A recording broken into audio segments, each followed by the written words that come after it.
Teknenin üstüne bir de yazalım. Yanlış bir şey olmaz. Karşılığında orada açmazsa daha rahat olsun.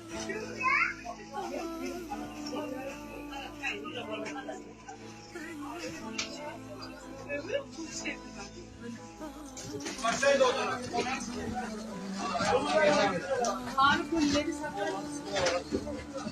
Evet, ilk oyun. Anladın mı ablamız? Tamam.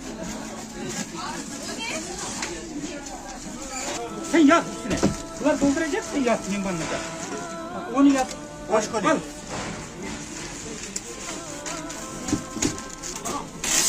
Bunları koyuyoruz ama şeyleri dokunmuyor.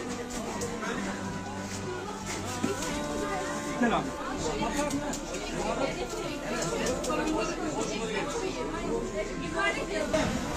Şu anda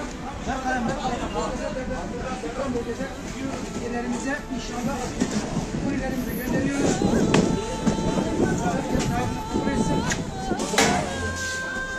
Getirin. Tamam. Geliyor, geliyor abi.